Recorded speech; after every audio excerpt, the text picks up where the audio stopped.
মানে ইতিহাসটা। হাজি মোহাম্মদ মহসিনের টাকায় তৈরি। হ্যাঁ।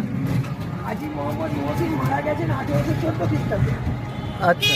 উনি মারা যাওয়ার পরে সমস্ত টাকা পয়সা দিয়ে পরে সৈয়দ কিরামত আলী বলে একজন ইঞ্জিনিয়ার ছিলেন, হ্যাঁ। ওনার হাতে। আচ্ছা। সৈয়দ কিরামত আলী 1832 সালে ইমামবাড়াটা তৈরি করা শুরু করেন এবং 1867 সালে ইমামবাড়া কমপ্লিট হয়। ইমামবাড়াটা তৈরি করতে খরচ হয়েছিল 1,34,000 টাকা। আচ্ছা। বর্তমানে ইমামবাড়া রিপেয়ারিংয়ের বাজেট হচ্ছে 25 কোটি টাকা। এই হচ্ছে ব্যাপার। আর হাজি মোহাম্মদ মহসিনের টাকা দেখে তাপস, আমরা খুঁজে খুঁজে কিন্তু ঠিক লোককেই, হ্যাঁ, আমি বেঁচেছি।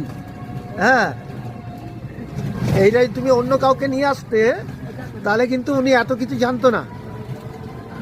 আমরা এখন যাচ্ছি হচ্ছে হোসেশ্বরী মন্দির, মানে ব্যান্ডেল চার্চের পর দেখে, তার যাওয়ার পথে হচ্ছে দাদা আমাদের ইমামবাড়ার ইতিহাসটা বললো।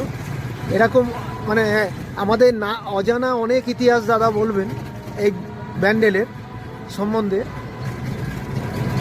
দাদাকে আমরা ভাগ্যক্রমে পেয়ে গেছিলাম, নাহলে আমরা জানতে পারতাম না যে ব্যান্ডেলের এই লুকিয়ে আছে, কত ব্যান্ডেলের মধ্যে এই লুকিয়ে কত ইতিহাস আছে।